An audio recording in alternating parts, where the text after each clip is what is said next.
Assalamualaikum warahmatullahi wabarakatuh. Waalaikumsalam. Alhamdulillah, nahmaduhu wa nasta'inuhu wa nastaghfiruh, amma ba'd.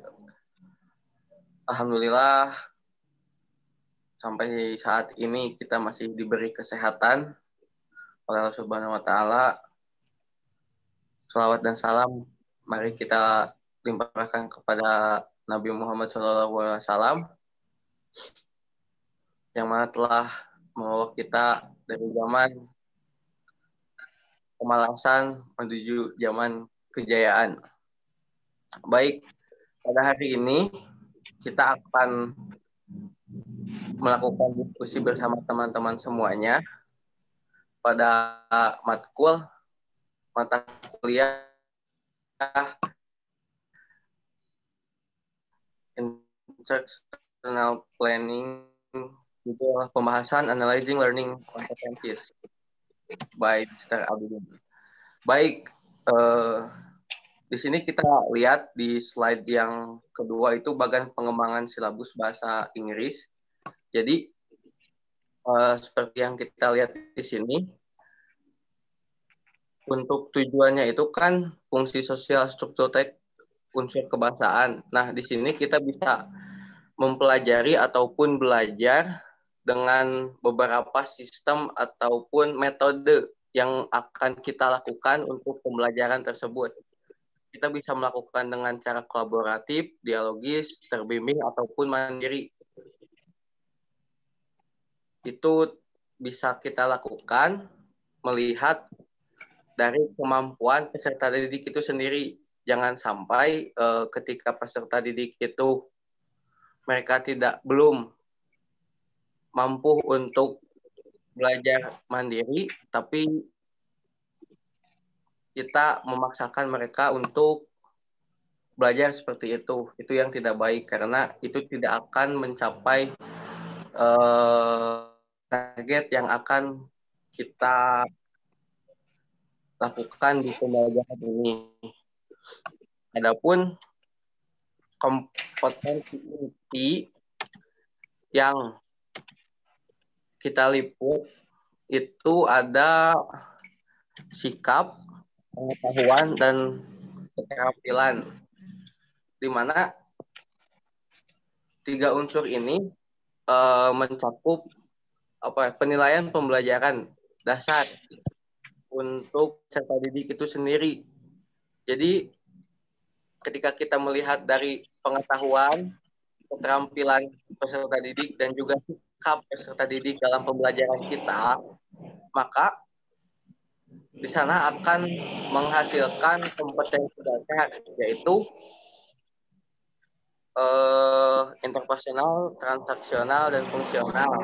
Sehingga materi-materi yang kita berikan itu mereka bisa menangkap ataupun mencerna dengan baik apa yang telah kita berikan terhadap mereka, sehingga tujuan dalam pembelajaran kita itu tercapai. Yang di sini ditunjukkan itu menyusun teks seperti itu. Selanjutnya, ya, dasar pengembangan kompetensi inti meliputi yang telah saya jelaskan sebelumnya, yaitu sikap, pengetahuan, dan keterampilan. Jadi dari sikap ini kita bisa melihat bagaimana interest peserta didik ketika mempelajari mata kuliah ataupun pelajaran bahasa Inggris ini. Kemudian pengetahuan, jadi bagaimana pengetahuan peserta didik menguasai pembelajaran, dan juga keterampilan bagaimana mereka bisa mengimprovisasi suatu pembelajaran yang akan kita pelajari seperti itu. Maka kemudian selanjutnya itu akan menghasilkan kompetensi dasar, di mana kompetensi dasar ini akan dijelaskan oleh teman saya. Maaf sebelumnya, saya belum perkenalan. Saya Angga Saiful Ibrahim dan 4 teman saya, yaitu ada Aisyah, terus Eka, Arif, dan juga Fakih. Maka untuk selanjutnya, untuk pembahasan selanjutnya, saya serahkan kepada Aisyah. Silakan.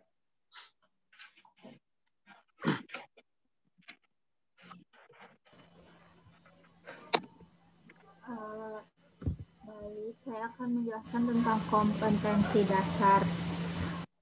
Kompetensi dasar itu menghasilkan peserta didik mampu melakukan tindakan bahasa secara interpersonal, transaksional, dan fungsional dalam kegiatan menangkap dan menyusun makna yang dapat direalisasikan dalam berbagai jenis teks untuk mencapai fungsi sosial dengan menggunakan struktur teks dan unsur kebahasaan yang sesuai dengan konteksnya. Adapun pengertian dari interpersonal adalah komunikasi antar pribadi atau komunikasi antara orang-orang secara tatap muka yang memungkinkan setiap pesertanya menangkap reaksi orang lain secara langsung baik verbal maupun non-verbal. Untuk contoh tindakan berbahasa interpersonal adalah deskriptif teks tentang menceritakan anggota keluarga atau temannya. Lalu adapun pengertian transaksional yaitu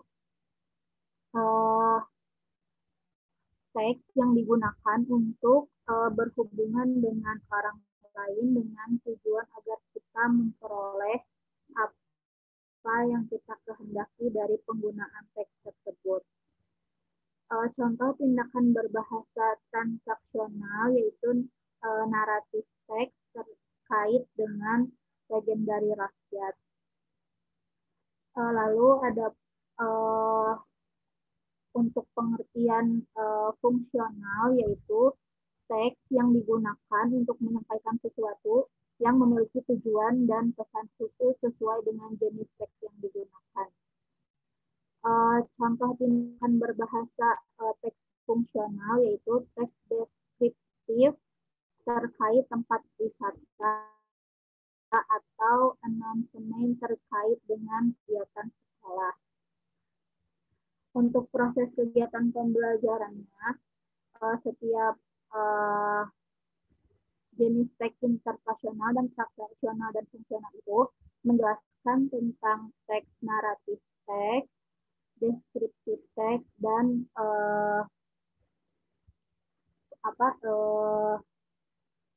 teks khusus atau announcement. Untuk materi selanjutnya yaitu tentang makna, kegiatan makna akan dijelaskan oleh teman saya Eka Rasmi.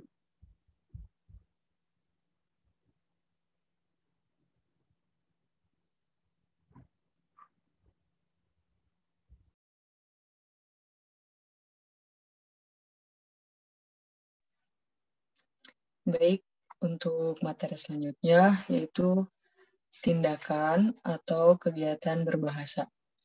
Yang pertama, pengertian menangkap makna. Artinya itu merupakan suatu batasan atau arti. Bisa juga dimaknai kata, frasa, atau kalimat yang mengungkapkan makna, keterangan, atau ciri utama dari orang, benda, proses, atau aktivitas. Nah, berikutnya itu contoh tindakan berbahasa yang menangkap makna. Pertandingan final itu disaksikan banyak orang. Film terbaru ini ditonton jutaan orang. Kejadian itu dilihat oleh banyak warga. Dan masih banyak lagi contohnya. Terlalu banyak. Yang ketiga, proses kegiatan pembelajaran. Nah, untuk proses pembelajaran ini, proses yang di dalamnya terdapat kegiatan interaksi antara guru dan siswa, dan komunikasi timbal balik yang berlangsung dalam situasi edukatif untuk mencapai tujuan belajar. Nah, dalam proses pembelajaran ini, guru dan siswa merupakan dua komponen yang tidak bisa dipisahkan. sumber referensi. Nah, di sini sumber arti referensinya adalah sesuatu yang digunakan oleh pemberi informasi untuk mendukung atau untuk tabel selanjutnya, yaitu tentang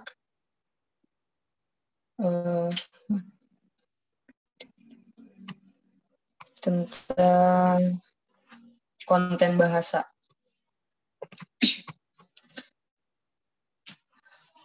Definisi untuk yang pertama yaitu fungsi sosial. Fungsi sosial adalah suatu bentuk penjabaran dari interaksi sosial yang bertujuan atau membentuk suatu ketertiban peranata kehidupan sosial di lingkungan masyarakat. Untuk pengertian yang kedua yaitu struktur teks. Tata organisasi teks, yaitu syarat yang disusun. Sebuah teks ditatanya teks tujuan yang akan dicapai.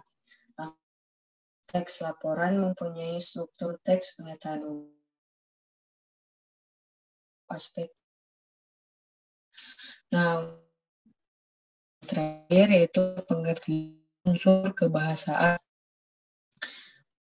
Bahasaan adalah unsur ditentukan yang baik,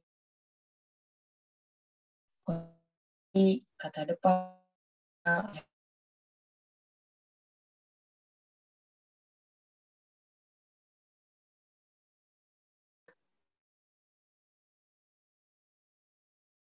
saya position fungsi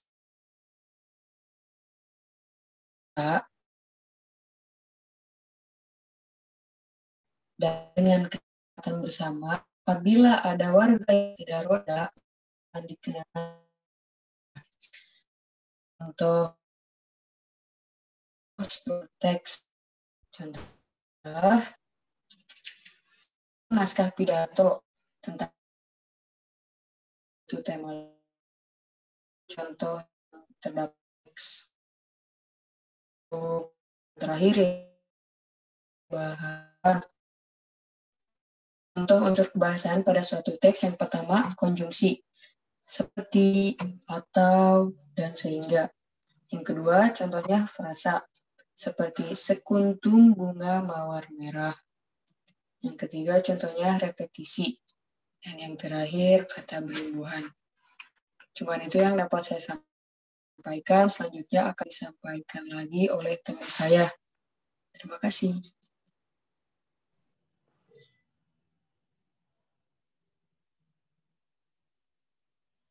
Oke, slide berikutnya adalah materi. Oh ya, perkenalkan nama saya Arif Rahman Hakim. Saya akan men-share pemahaman saya dari slide ke-9 ini ya. Di sini dikatakan adalah contoh dari KD, kompetensi dasar pengetahuan yang kognitifnya ya. Dan nomor 3.1. Dalam nomor 3.1 ini adalah menerapkan fungsi sosial, struktur teks, dan unsur kebahasaan teks, interaksi, traksional lisan dan tulis yang melibatkan tindakan memberi dan meminta informasi terkait saran dan tawaran sesuai dengan konteks penggunaannya. Nah, bisa dari kita lihat di sini, menerapkan fungsi sosial. Menerapkan ini merupakan kemampuan aspek pengetahuan. Fungsi sosial, kemudian struktur teks, yaitu adalah materi pendukungnya. Bisa dicontohkan struktur teks kayak pre-context ataupun procedural text, dan yang lainnya merupakan materi pendukung dari RPP nanti di 3.1. Kemudian unsur kebahasaan. Nah, unsur kebahasaan ini masuk ke dalam part of speech atau grammar ya. Jadi bisa dimasukkan juga nanti kayak seperti simple past tense-nya, kemudian tenses-tensesnya ya. Jadi bisa dijadiin unsur kebahasaannya.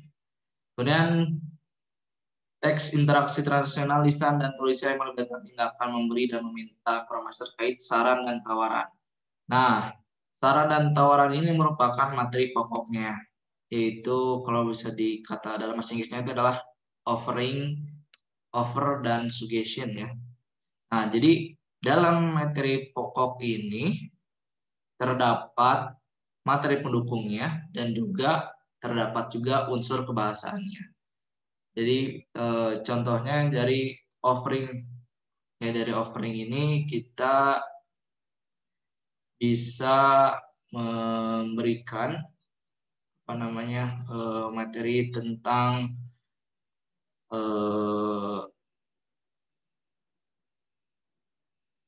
prosedur teks ya, misalkan dari prosedur teks. Kemudian contohnya adalah seperti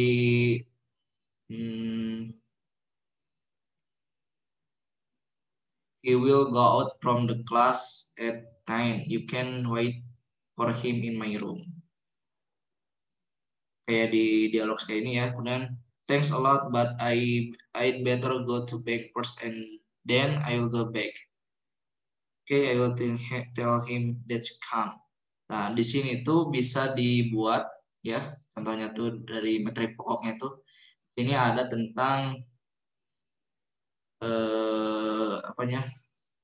offeringnya juga dan juga suggestionnya juga, dan juga terdapat unsur kebahasaannya juga.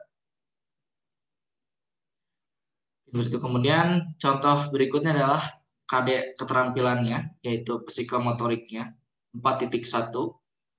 Disebutkan menyusun teks interaksi transaksional, lisan dan tulis, pendek dan sederhana, yang melibatkan tindakan memberi dan meminta informasi terkait saran dan tawaran, dengan memperhatikan fungsi sosial, struktur teks, dan unsur kebahasan yang benar sesuai konteks. Ya, ini merupakan aspek keterampilannya ya. Jadi masih sama, materi pokoknya itu di sini adalah saran, offering, dan suggestion. Dan tak lupa struktur teksnya yang menjadi materi pendukung di samping materi pokok tersebut. Kemudian disupport juga dengan unsur kebahasannya. Mau itu memakai tenses yang seperti apa, di sini nanti disupport oleh unsur kebahasannya. Dan next slide berikutnya. Tujuan pembelajaran. Dalam tujuan pembelajaran ini adalah yang mengacu pada KD 3.1 dan 4.1. Untuk 4 pertemuan contohnya. Dalam ini disebutkan melalui metode cooperative learning. Peserta didik mampu menunjukkan perilaku kerjasama, sopan santun dalam pelaksanaan komunikasi interpersonal dengan guru dan teman, serta dapat menerapkan dan menyusun teks interaksi transaksional, lisan dan tulisan dan tulis pendek dan sederhana yang melibatkan tindakan memberi dan meminta informasi terkait saran dan tawaran dengan memperhatikan fungsi sosial, struktur teks, dan unsur kebahasaan yang benar dan sesuai konteks. Kita lihat di sini adalah jenis metodenya adalah cooperative learning. Nah, cooperative learning ini adalah suatu metode yang sering juga digunakan gitu ya dalam beberapa penyusunan RPP,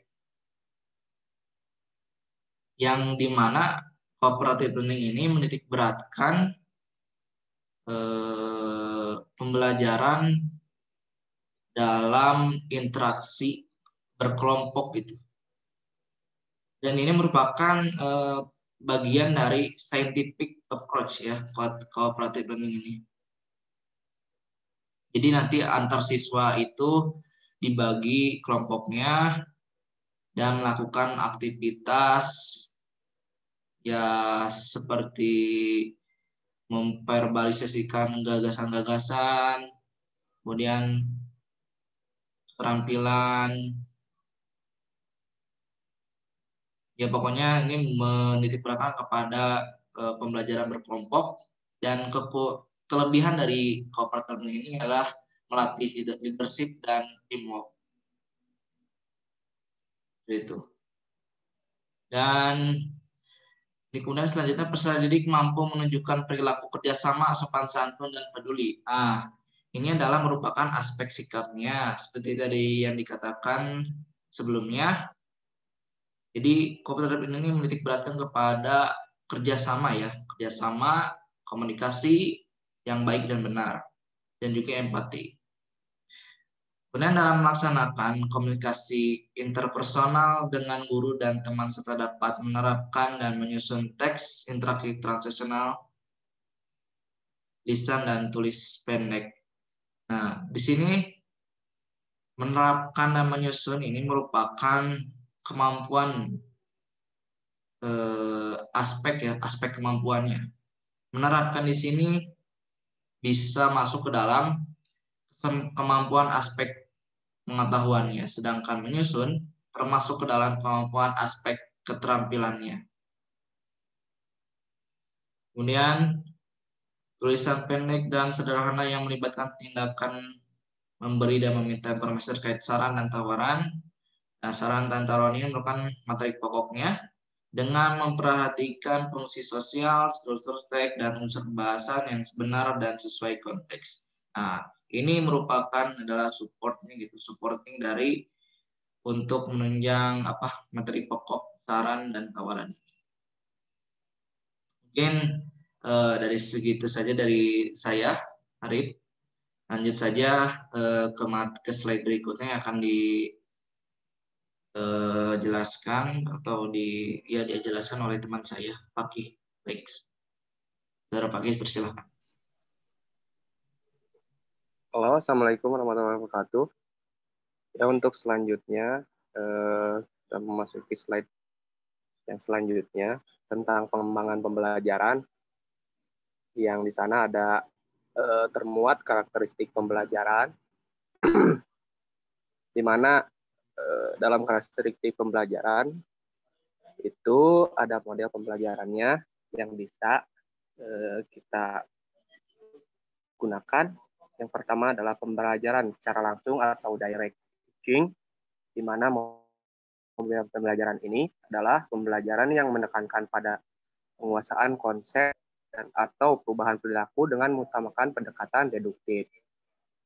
Dengan ciri-ciri sebagai berikut.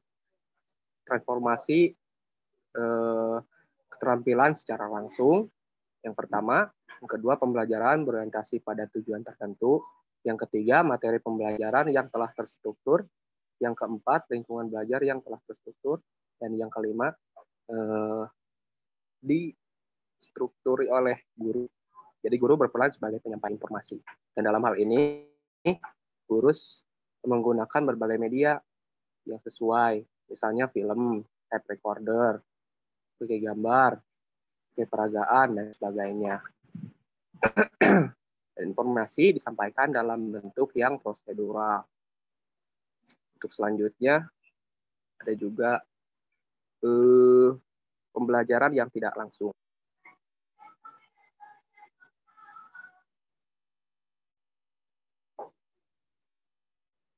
Oh, ada suaranya?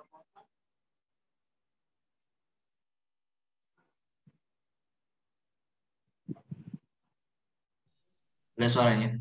Nah,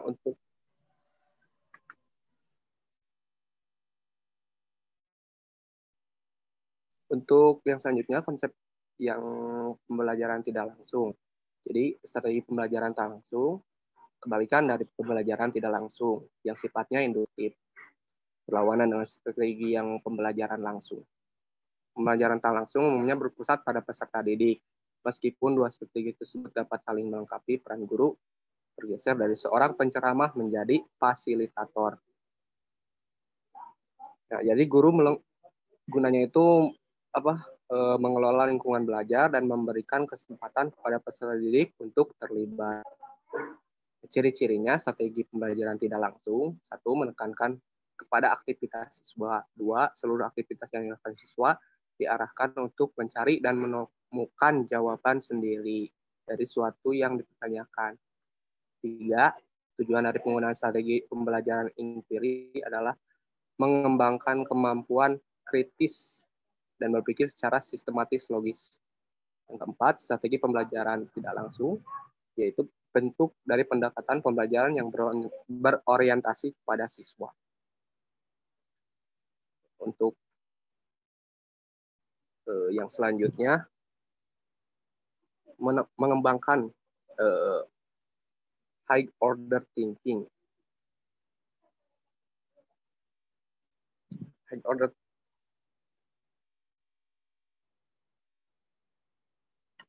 Untuk high order thinking, yaitu keterampilan berpikir kemampuan berpikir yang menerapkan pengolahan dalam kegiatan mengingat, menyatakan kembali, atau maju sesuatu hal. Kemampuan berpikir tingkat tinggi, termasuk kemampuan untuk menyelesaikan masalah, keterampilan berpikir kritis, dan berdaya cipta, dan kemampuan berargumen, serta kemampuan mengambil keputusan terhadap suatu hal. Selanjutnya, mengembangkan kemampuan secara ilmiah dan keselamatan serta diri serta lingkungan. Nah, untuk selanjutnya, karakteristik kompetensi dasar.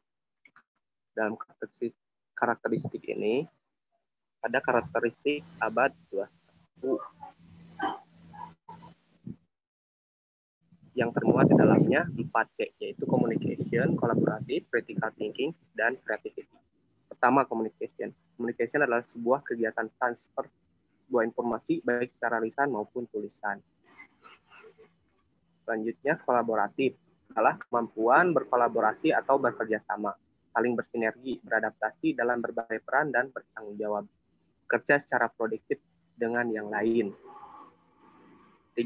Critical thinking adalah kemampuan untuk memahami sebuah masalah yang rumit, mengkoneksikan informasi satu dengan informasi lain, sehingga akhirnya muncul berbagai perspektif dan menemukan solusi dari suatu permasalahan. 4. Creativity adalah kemampuan untuk mengembangkan, melaksanakan, dan menyampaikan gagasan-gagasan baru pada yang lain, bersikap terbuka dan responsif terhadap perspektif baru dan berbeda. Yang selanjutnya, termuat juga sikap, pengetahuan, dan keterampilan.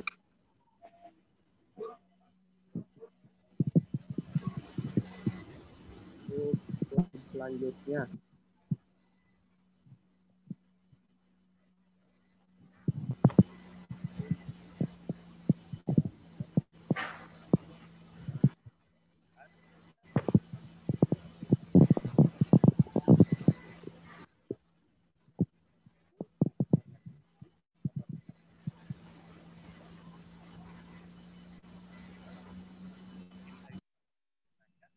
Suaranya kurang kedengaran, Kak Paki.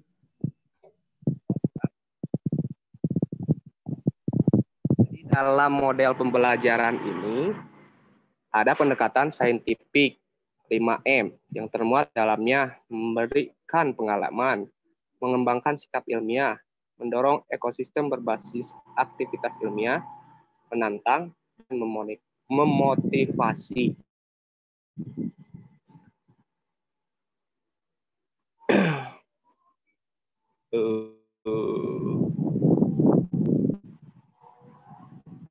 Nah, dalam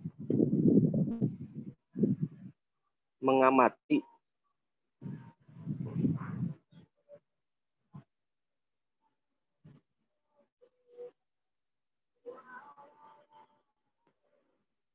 selanjutnya,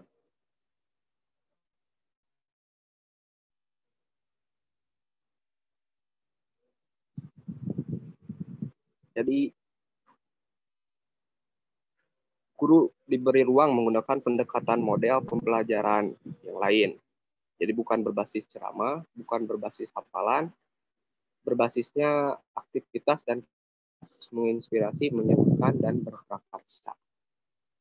Ya mungkin sekianlah yang bisa saya sampaikan. Kurang lebihnya mohon maaf. Assalamualaikum warahmatullahi wabarakatuh. Ya sudah, Rit.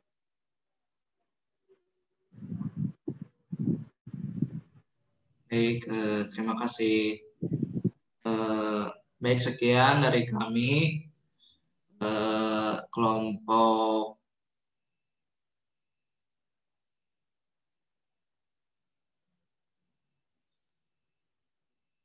kelompok 3 ya, dan dari kami dari kelompok 3 tentang diskusi kali ini.